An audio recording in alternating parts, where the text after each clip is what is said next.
ሰላም ይሄና ፋሚሊዎች ሰላማችሁ ባላችሁበት ብዝት ይበል። ዛሬ እንግዲህ በሄና ቤት መጥቻለሁ። ያው የመጣሁበትም ዋና አላማ ደግሞ ለአሪፍ ነገር ነው። ምክንያቴ ሄና እንግዲህ ያው በባለፈው ጊዜ በጣም ወገቡ በተጫጫነው ሰዓት ጸበል ሊሄድ አስቤያለሁ እያለኝ ነበረ። ግን ዛሬ ነገ እያለ በጣም በብዙ ነገር እያራዘመ ነበረ። እኔ ደግሞ ከበፊት ጀምሮ የአይን ችግር አለብኝ። እውነት ለመናገር የሾርት ሳይት ፕሮብሌም አለብኝና የፕሮብሌም ደግሞ በሕክምናው ረገድ ብዙ ሞክሬያለሁ ከልጅነቴ ጀምሮ። ያው መነጽሮች ውጪ የተለየ ነገር በቃ እኔ አይምሮዬን ራሱ የሚያረጋጋ ነገር እስካሁን አላገኘውምና ለምን ጸበላት ብዙ ጊዜ ሄጃለሁ እዚህ በዙሪያ ይላሉ እና ከከተማዬ ወጥቼ ደግሞ እንደዚህ ርቄ ሄጄ አላቅም እውነት ለመናገር የገዳም ጉዞ እና እሱም ሐሳብ ነበረው። ይሄንን ጉዞ ደግሞ ለምን አንሄድም ልለው አሰብኩና ደውዬለታለሁ።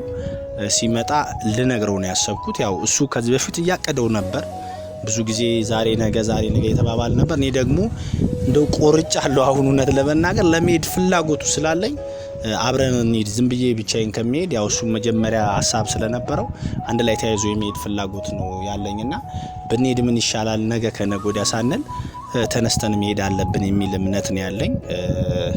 እንግዲህ እሺ እንደሚለኝ ነው ተስፋ ማደርገው። ያው ብቻ ሲመጣ ያለውን ሐሳብ ነግሬው እግዚአብሔር ከፈቀደ በዚህ 2-3 ቀን ውስጥ እንድንሄድ ነው የኔ ፍላጎት። እንግዲህ እሱ የሚለኝ ወይ ቀጣይ ሳምናም ካለኝ ደግሞ እንግዲህ ተጣጥሎ ከመሄድ አንድ ላይ መሄዱ ይሻላል። ሩቅ ነው እኔ ያሰብኩት ስውሯ ማርያም ነውና ራቅ ስለሚል ያው አማራ ክልል ውስጥ ነውና አብረን ደግሞ ተያይዘን ብንሄድ የተሻለ ነው የሚሆነው። ስለዚህ እንግዲህ ሄና የሚለኝን ምን ሰማ ይሆናል ሲመጣ። እሺ ካለኝ በደስታ ዛሬ ነገ ሳንል እንሄዳለን። እስኪመጣ እንግዲህ አብራችሁን ሁኑ። ሰላም ፋሚሊ። እንግዲህ ያው ሄና መጥቷል። ጠብቄው ነው ብዙ ጠበቅኩ። እንግዲህ ሄና ያው ብዙ ጊዜ አንተ ነቀርመን ብዙ ጊዜ እያማከርከኝ የነበረውና አንድ ጉዳይ ገጠመኝና ለምን አብረን ያው ነገ ሄደ ጥሎኝ ነው መጀመሪያ አስረድቼው ሰላም ቤተሰብ አለለ እውነት ለካ ሰላም በአንተ ቤት ነው የመጣሁት በነገራችን ላይ ነው እንዴ? አዎ ማርያም። እሺ ሰላም ይሄና ፋሚሊዎች እንዴት ቆያችሁልኝ? እኔ በጣም ነኝ ደህና ነኝ። ቤተሰብ እንዴት ናችሁ? በያላችሁበት ሰላምና ጤና ፍቅር ይብዛላችሁ። ያው እኔ አስሬ ሰላም ብዬ ቀድሜ በአንተ ቤት መስሎኝ ትሄዳለህ። ኦኬ ችግር የለውም። እና እኔ ያው እንትሮ መግለጫ ለቤተሰብ ቀድሜ ነገር ያለው ያው ያንተን ፍቃደኝነት እየጠበቅኩ ነው። ሐሳቤ ምን መሰለ እኔም ያው ብዙ ጊዜ ነገር ያለው አስረድቻለሁ። የሳይት ችግር አለብኝ እና ሕክምናው ላይ ብዙ መነጽሮች ከአንድም 3 መነጽር አለኝ በነገራችን ላይ ግን አልጠቀምም። የዛ ዶሚኔት ላለመሆን ነውና የዛ ተጽዕኖ ውስጤ ከበፊት ጀምሮ ተማሪም እያለሁ እና ያለፍኩባቸው መንገዶች ብዙ ፈታኝ ናቸው። ግን ይህን ታሪክ የሚቀይር እንግዲህ አምላክ አለ ብዬ አምናለሁ። ስለዚህ እኔ ጸበል ለመሄድ አስቤያለሁ። ጉዞ ደግሞ ማለት እዚህ አይደለም እንደ በፊቱ እዚህ የምርና የምር እስቲ እግዚአብሔርን በቃ ማርያም ትድፋይ እንደዛ አሰብኩኝ።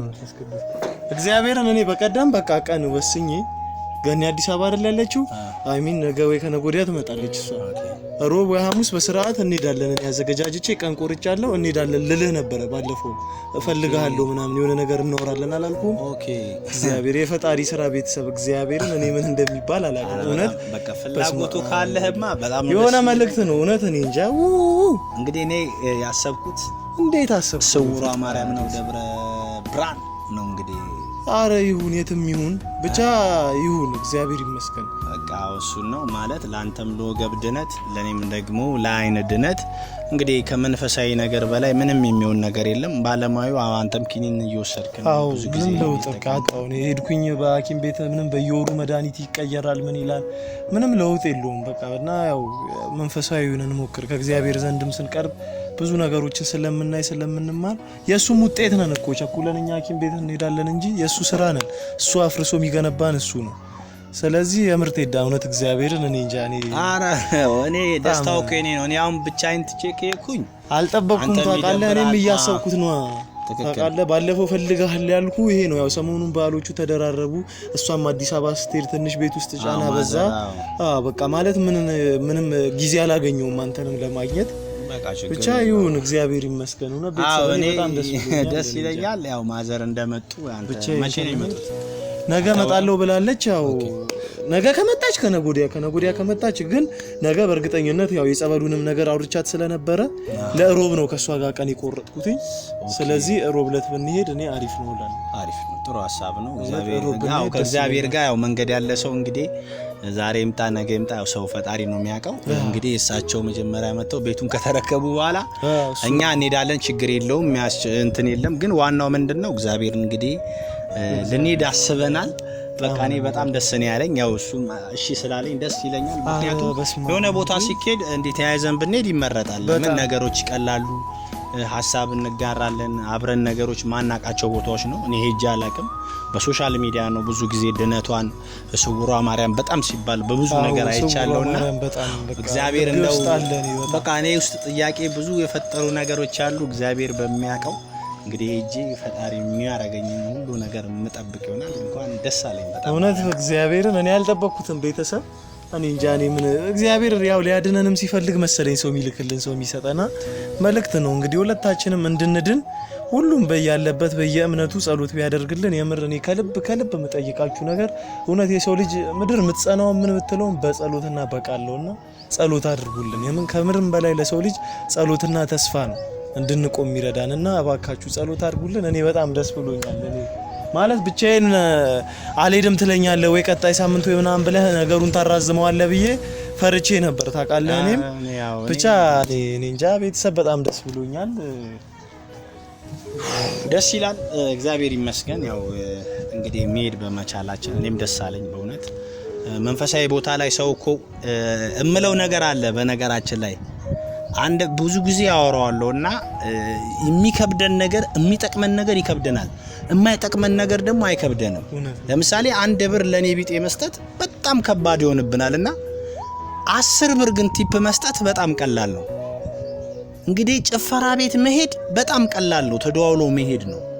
ቤተክርስቲያን ደግሞ እንሂድ ማለት ደግሞ በጣም ከባድ ነው። በቃ መሄድ ዛሬ ለመሳለም እኮ ነው 5 ደቂቃ ለመግደልና የማይረቡ ነገሮች ላይ ነው ጊዜያችንን የምናጠፋው። እንዲህ ደግሞ የሚረቡ ነገሮችን ደግሞ እግዚአብሔር ወዶ እሺ ስንባባል ደስ ይላል። ምክንያቱም ሰበብ ይፈጥራል። ብዙኛ አሁን እዚህ አካባቢ ያለን ሰዎች እውነት ለመናገር መንፈሳዊ ቦታ እንሂድ፣ ሙስሊሞችም እንደዚህ ሰላት ቦታ እንሂድ ሲባባሉ ደስ አይላቸው ወይ ከጫት ተነስቶ የሆነ ነገር መሄድ ደስ አይለውም። ሰው የእግዚአብሔር ቸርች የሆኑ ቦታዎች ላይ መስጊዶች ላይ ለመሄድ በቃ ሰው ይጨነቃል፣ ደስ አይለውም። ግን አንስተው የሆነ የሚበላበት የሚጠጣበት ወሬ ጸብ ያለበት ሰው የሚሰዳደብበት የሆኑ ሲጃራዎች መጠጥ ቤቶች እንሂድ ግን ቢባባሉ ተነስቶ አንድም አያስብም እንሂድ ይባባሉና እንደዚህ አይነት ነገሮች እግዚአብሔር ይመስገን። እንግዲህ ቀሪውን ጊዜ ብለን ለመናገር ፈጣሪ ይረከበን። እንግዲህ እግዚአብሔር የሱ ማዘር እንደመጡ እንሄዳለን። በጣም ደስ ብሎኛል። ቴንኪው በጣም አመሰግናለሁ እንሄዳለን ስላልከኝ። አሁን እኔ ብዙ ጊዜ በጎ ነገሮች ላይ ሰው እናድርግ ሲባል እምቢ ስለሚል ያን ፈርቼ ነበረ። እግዚአብሔር ይስጥልን ለሁለታችንም ነው ድነቱ። ሰላም እንደምንሄድ ፈጣሪ ይጠብቀን። እንግዲህ ላሰብንበት አላማም ፈውሳችንን ድነታችንን አግኝተን በእምነታችን የምንመጣ ሰው ያድርገን። ስለነበረን ነገር ሁሉ አመሰግናለሁ። ቴንኪው አንተንም እግዚአብሔር ይስጥልን። እግዚአብሔርን እሺ ያንተ ቤት ነው ግን ቻው ሰላም ቤት በጸሎታ አትርሱን እላችኋለሁ። ይመቻችሁ። እንወዳችኋለን።